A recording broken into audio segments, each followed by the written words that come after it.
The kids' spot ended with Absalom returning from exile.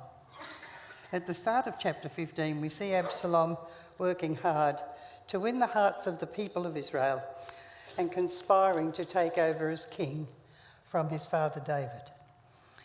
In our reading today, we will see Absalom take the throne from David, and David, in turn, goes into exile. So chapter 15, from verse 13. A messenger came and told David, "The hearts of the people of Israel are with Absalom." Then David said to all his officials who were with him in Jerusalem, "Come, we must flee, or none of us will escape from Absalom. We must leave immediately, or he will move quickly to overtake us and bring ruin on us and put the city to the sword." The king's officials answered him, "Your servants are ready to do whatever our lord the king chooses." The king set out with his entire household following him, but he left 10 concubines to take care of the palace. So the king set out with all the people following him, and they halted at the edge of the city. All his men marched past him, along with all the Kerethites and Pelethites, and all the 600 Gittites who had accompanied him from Gath marched before the king. The king said to Ittai the Gittite, "Why should you come along with us? Go back and stay with King Absalom. You are a foreigner, an exile from your homeland. You came only yesterday, and today shall I make you wander about with us when I do not know where I am going? Go back and take your people with you. May the Lord show you kindness and faithfulness." But Ittai replied to the king, "As surely as the Lord lives, and as my lord the king lives, wherever my lord the king may be, whether it means life or death, there will your servant be." David said to Ittai, "Go ahead, march on." So Ittai the Gittite marched on with all his men and the families that were with him. The whole countryside wept aloud as all the people passed by. The king also crossed the Kidron Valley, and all the people moved on toward the wilderness. Zadok was there too, and all the Levites who were with him were carrying the ark of the covenant of God. They set down the ark of God, and Abiathar offered sacrifices until all the people had finished leaving the city. Then the king said to Zadok, "Take the ark of God back into the city. If I find favour in the Lord's eyes, he will bring me back and let me see it and his dwelling place again. But if he says, 'I am not pleased with you,' then I am ready. Let him do to me whatever seems good to him." The king also said to Zadok the priest, "Do you understand? Go back to the city with my blessing. Take your son Ahimaaz with you, and also Abiathar's son Jonathan. You and Abiathar return with your 2 sons. I will wait at the fords in the wilderness until word comes from you to inform me." So Zadok and Abiathar took the ark of God back to Jerusalem and stayed there. But David continued up the Mount of Olives, weeping as he went. His head was covered and he was barefoot. All the people with him covered their heads too and were weeping as they went up.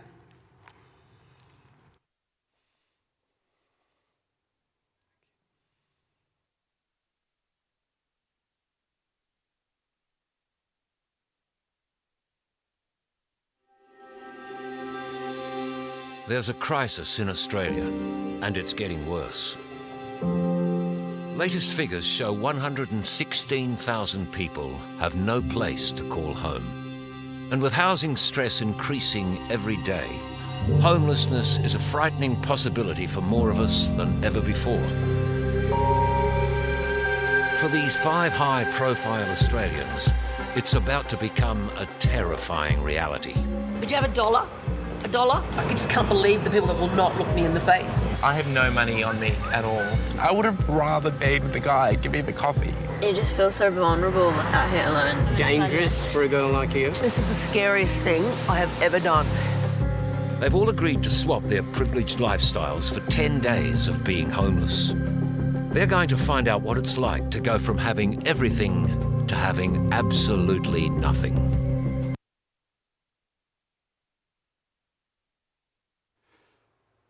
Going from everything to having absolutely nothing.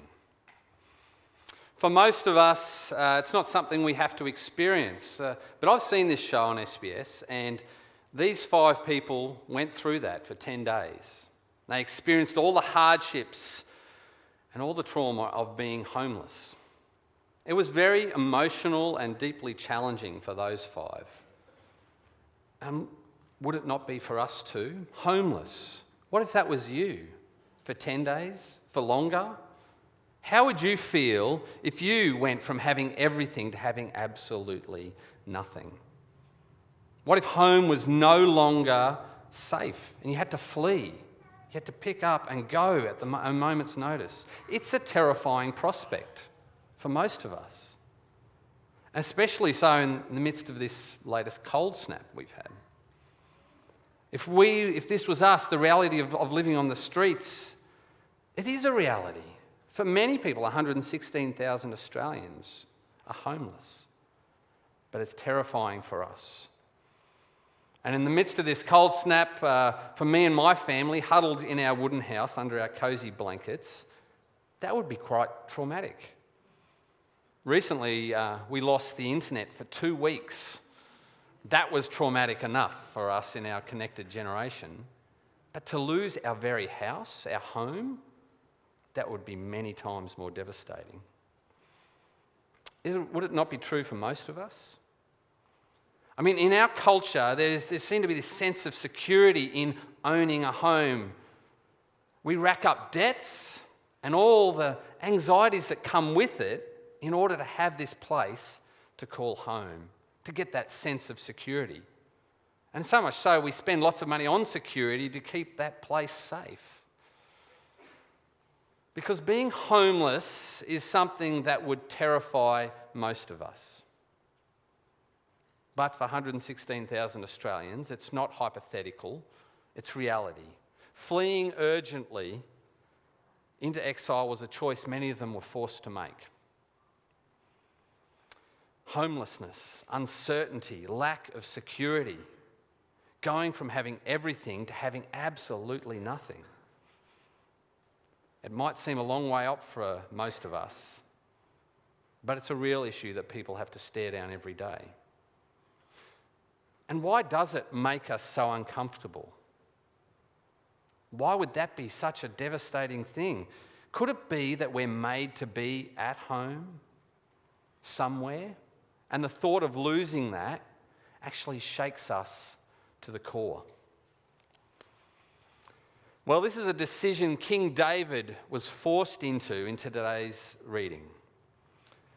As Ursula read before, we saw the decision that he had to take to flee into exile, running for his life, running from the devouring sword of his own son, Absalom. In 1 Samuel, we saw that Saul lived and died by the sword. And now it's starting to define David's family too. And now it's coming for him through his own son. So he flees. God's king is exiled. He's homeless. Things are taking a turn for David here. He's been through the depths of sin, disgrace, and a dark mess. We've seen that over previous weeks. But now the sword is coming and it's devouring him as a result of his own grasping. But even in his exile, we're going to see that there might be a note of hope about his redemption. And if he can be redeemed, if King David can be redeemed after everything he's done, so too maybe we can. So if you've been with us as we've seen this hints of exile of David's, the true king, there is a hint that we will see of the end of exile for us as humanity from God, the exile that we have from our great God. There's a true king who's going to give us a true home. As we've journeyed through Luke's gospel, you might remember this story. This is where Jesus compared himself to Herod the fox, Herod living in his palaces, Jesus says he is the king who has no place to lay his head. We see Jesus as a homeless king that has come to bring us an eternal home. But first, before we get to that, we're going to have a bit of background to our story. A little scene setting between last week and this. Last week we saw Absalom was exiled by David because he killed Amnon. Absalom ended up alone, homeless, exiled. And as we saw in the kids' spot today, Absalom uses a woman telling a story, a little bit like Nathan telling a story to David about Bathsheba. He used that woman's story to change David's heart and let Absalom back in. And in making her case, this is one of the key things this woman says. Like water spilled on the ground, which cannot be recovered, so we must die. But that is not what God desires. Rather, he devises ways so that a banished person does not remain banished from him. And by the end of chapter 14, Absalom is banished no more. David welcomes him with a kiss. A kiss that is followed by a betrayal, just like Jesus. Because it turns out that Absalom is the kind of guy who lives by the sword too. At the start of chapter 15, we see Absalom amassing forces and power. And he starts arming himself, and he starts winning the hearts of the people. With David apparently still absent from his kingly duties, Absalom steals the hearts of the people. You see, Absalom, he wants to be king in place of his dad. This is Absalom grasping for the sword to take a throne for himself. And David is clearly worried. He's clearly worried that Absalom will have those forces and he will be done for. So he flees for his life, flees into exile. David, God's king, flees his kingdom. As he flees, we meet this guy, Ittai the Gittite, a Gentile. He's actually possibly a relative of Goliath. So a former enemy who's made a home with Israel and with God's king. And David, he tries to send him back to comfort, because he'll be okay with Absalom. But Ittai, he doesn't want to go. This outsider, Ittai, shows faithfulness to God's anointed king. A faithfulness that stands in stark contrast to David's own son, Absalom. There's even echoes of David's great-grandma Ruth there. Where you go, I will go. Ittai says, as surely as the Lord lives and as my Lord the King lives, wherever my Lord the King may be, whether it means life or death, there will your servant be. And so this outsider, this Gentile, he ties his fate to the fate of God's anointed king. And David's journey continues with Ittai, and they pass through a valley towards the wilderness. On his way into exile, on his way into homeless, he passes through the Kidron Valley, or literally the dark valley, a valley of tombs. And it makes you wonder, as David is going through this dark valley, if this is the moment that David writes about elsewhere. A time when he walked through the darkest valley in Psalm 23, where David reflects, looking back on his trust in God in those dark moments. Well, this dark moment, this dark valley, is David's turn to enter into the wilderness. And so we find David and his followers fleeing Jerusalem, climbing the Mount of Olives, weeping in anguish for how it has all gone wrong. Because he seems to have gone from having everything to having absolutely nothing. This is David, homeless, cast out, exiled, going from everything to having nothing. And at this moment, we're meant to wonder, what has happened to God's promises? What has happened to the promise of blessing that would come through David? Blessing for David's house, a house that will continue forever. This must have been a question on David's mind as he's fleeing into homelessness. But actually, it would have been a question for Israel as well as they read this for the first time. Because between the time of David and the time of Jesus, Israel finds itself in this same situation. A whole nation homeless and hungry, exiled, cut off from God and the promises of his land, away from the temple, away from Jerusalem. And they would have been asking these same questions. Where is God if God's king is not in Jerusalem? Where is the blessing he promised? Because we get to the end of Israel's history, the end of Kings in David's line, and Babylon comes knocking on the door, swords and many other weapons in hand. The city of Jerusalem is destroyed. The palace burned down, the temple burned down, the walls torn down, and the people of Israel carried into exile. The house of David apparently destroyed with the city, the king of Babylon in their place. And we're left with this picture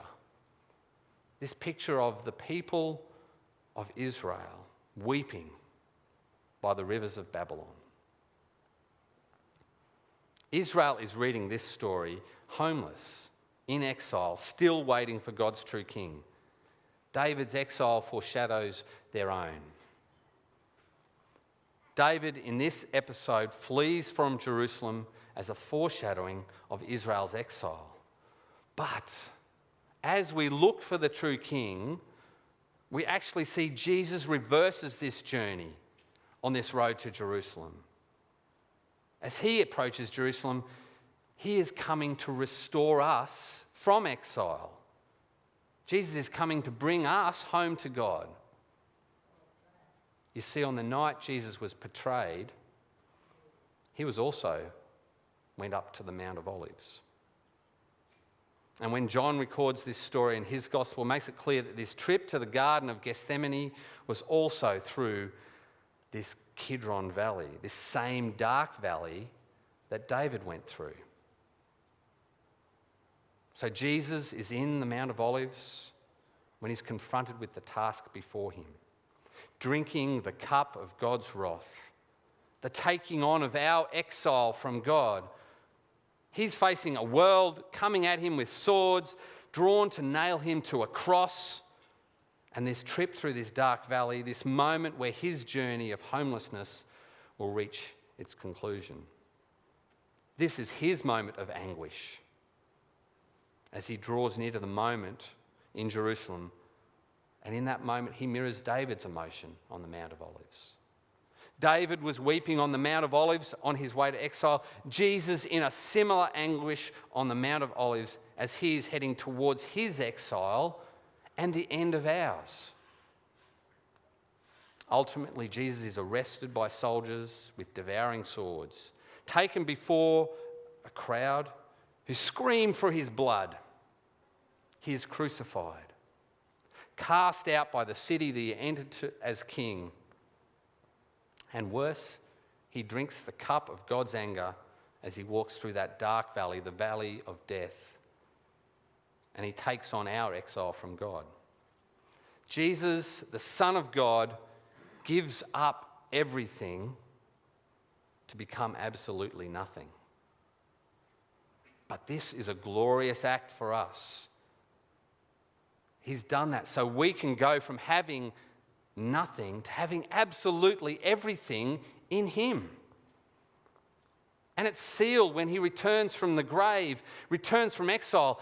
He has absolutely everything again, and we can have it too, including the Spirit of God living in us if we simply put our trust in him.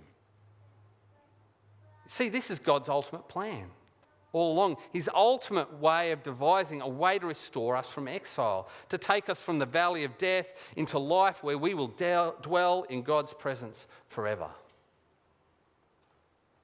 And just as we saw Ittai the Gittite being an example of standing as God's anointed king in his exile, we see another example in the response of another outcast, another exile. There's this bloke on the cross next to Jesus, Suddenly, for him, when all hope seems lost, he's found his king. Please, Jesus, he asks, where you go, I go. Remember me when you come into your kingdom. This bloke on the cross, he's like Ittai. He realises he is homeless and that his only home is with God's king wherever he is. And like Ittai, this thief finds a home with God.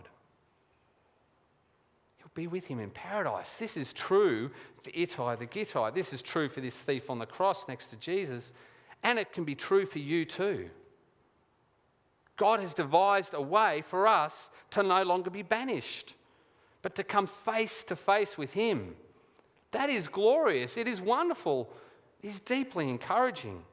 And that's why we will sing that in a moment. We're going to sing this song which talks about this and how the lengths Jesus has gone to help us come home to God because of his love. What love, my God, so gracious and extreme, was strong enough to come and fight for me, to go through hell and down into the grave and raise me up to see you face to face. Jesus went to the cross. He endured death. He endured separation from God to restore you and me so that we might truly come home, that we might see God face to face. What an amazing truth. Jesus coming to bring us home. That's why, as we journeyed through Luke over the last while, we've called that series The Way Home. We're going to be picking that up again next term. Jesus is the way home for you, for me, for all of us, for anyone. The way home from exile from God to having absolutely everything with him. Will you take up this invitation from the true King? How will you respond to being exiled from God? If you do follow Jesus as King, how will you now live in a world that ultimately isn't your home?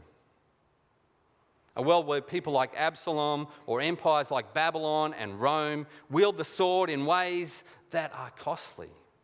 Or even where getting ahead in our own lives looks a bit like Absalom picking up the sword. How will we respond? And what home comforts are we prepared to give up? Because our home is now in heaven. So that we actually become a bit like a homeless exile here on earth. So this is the question for all of us. Will you live like Absalom, trying to carve out kingdom for yourself, trying to win the hearts of the people around you, to declare your own significance? Or will you be like Ittai and the thief on the cross, turn to Jesus for your home and security? Turn to Jesus to end your exile and live life connected to God's true King. Will you turn and follow your homeless King? Are you willing to embrace a life of exile here because you have found your true King? If you've not come home to Jesus yet, you probably find this idea of homelessness. You have this nagging feeling of homelessness. Because without Jesus, we are robbed of our true home. We have this nagging sense of never truly being at home unless we are home with Jesus. Is that you? Have you come home to Jesus yet? And if you have not come home to Jesus, do you try and make up for it by picking up the sword? Do you use whatever means you can to grasp the things around you, to find security, to find sense of home? Look, if that is you, if you have not come home to Jesus yet, can I encourage you to come home to Jesus? His work at the cross has paid for all your sin, for mine, for all of ours. All the sin that flows into people around us, like David has done with his family. Jesus has become nothing so that we can have absolutely everything. Jesus has gone through the anguish so we can have a way home to God. This is truly beautiful. Come home to Jesus today. If you want to come home to Jesus, please talk to someone around you trust. Come and talk to me afterwards. We'd love to help you find a way to come home to Jesus, just like many of us here have done. Join with us in the call of the gospel, the call of this good news to a certain sort of homelessness. And that's what all of us here wrestle with. It's a call to give up our own little kingdoms, to lay down our swords, and to be prepared to find our security somewhere else. The Apostle Peter talks about it, that though we're restored from being exiled from God, we're now sort of being exiled from the world. And he says we should live like foreigners and exiles because we're now citizens of heaven. This was a reality for the early church because following Jesus came at a great cost of disconnecting from the way of life around them. The homelessness, this sense of sort of homelessness in this world was part of what defined the early church.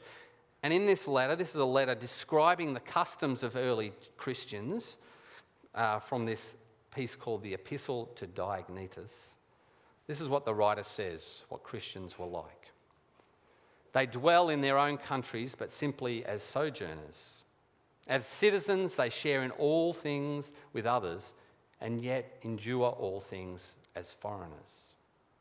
Every foreign land is to them as their native country, and every land of their birth as a land of strangers. They pass their days on earth, but they are citizens of heaven. They obey the prescribed laws, and at the same time surpass the laws by their lives.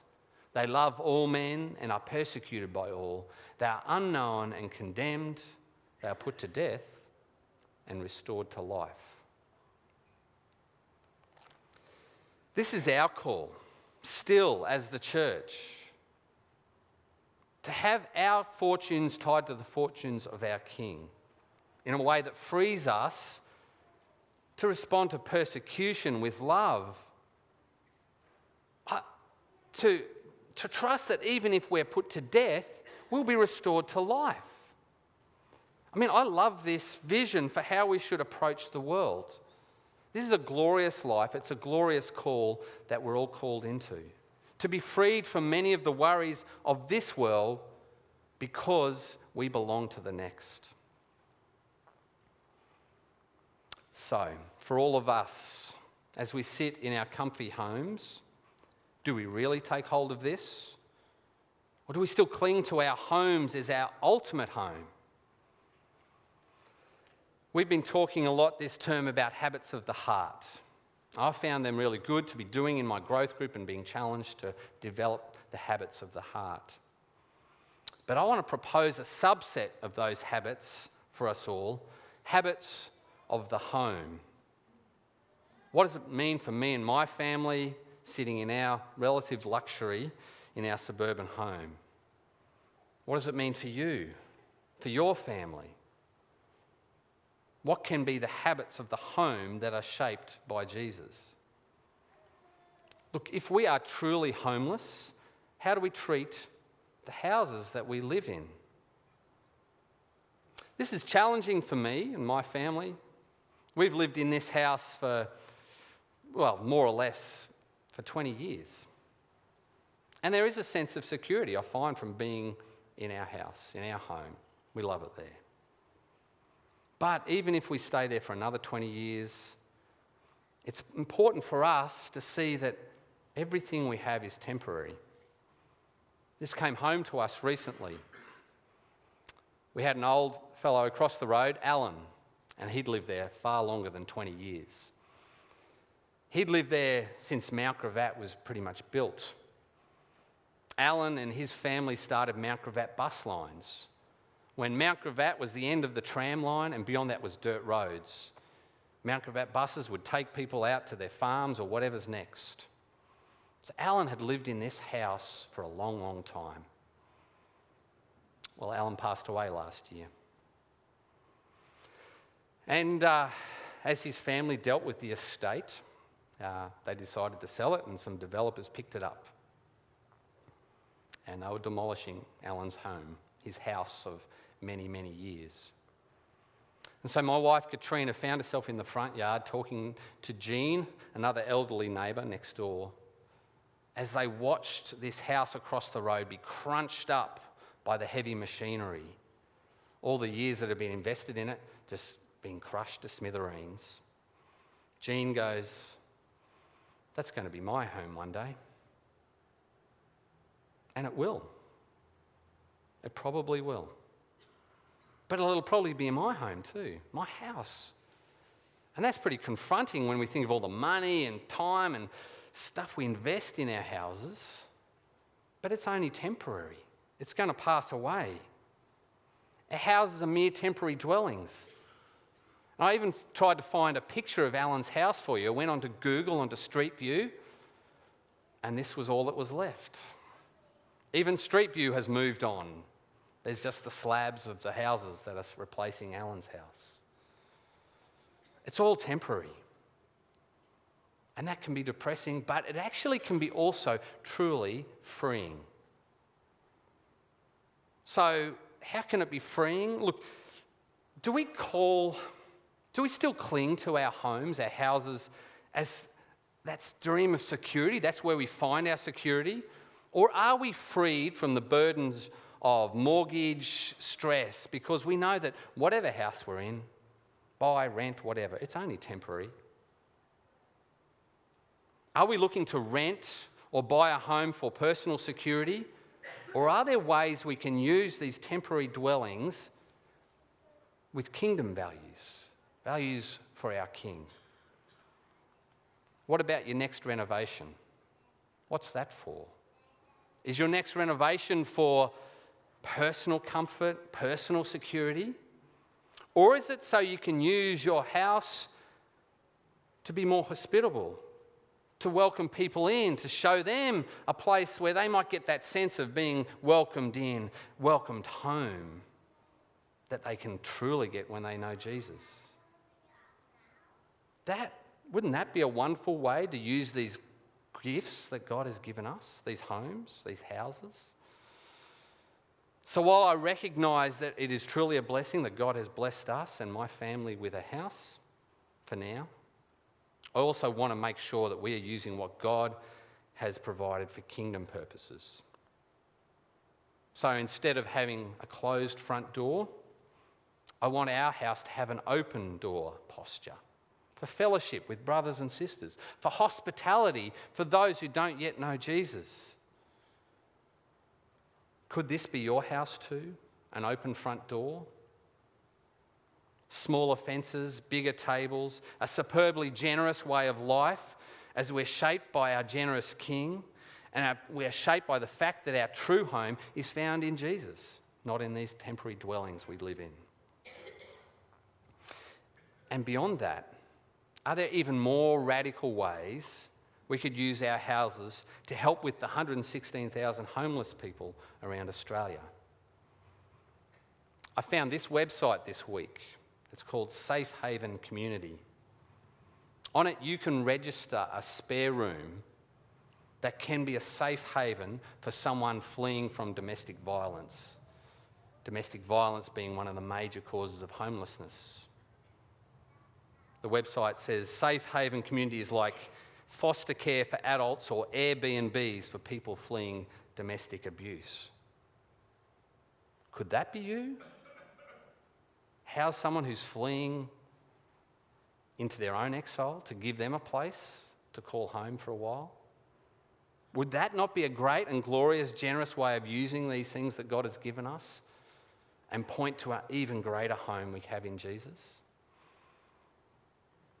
Look, there are ways we can use our houses for selfish and worldly purposes, or we can develop habits of the home and use them for other focused, generous kingdom purposes.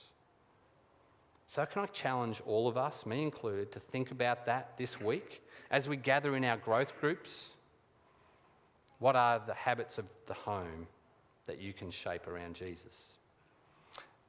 And this is all because we are following a homeless King who has made a way home for us into eternity through what he did at the cross. Let's pray.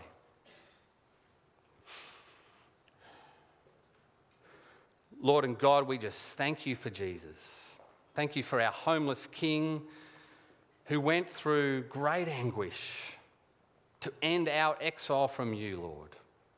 That we can come home to you because of what he has done. Lord, we thank you. Lord, we thank you that in that we find a greater and security than we can ever find in our houses or anything in this world. We can have a security into eternity. Lord, that is glorious, and we just praise you for that. And we want to continue to praise you. And as we do that, can you help shape us and shape the way we use these houses and homes that we are part of, Lord? Help us use them in kingdom ways that is generous, outward focused, open door. Help us use our homes, Lord, as places which can give other people a sense of coming home, that true coming home that we can only find in you, Jesus. Lord, please challenge us. Please grow us in this.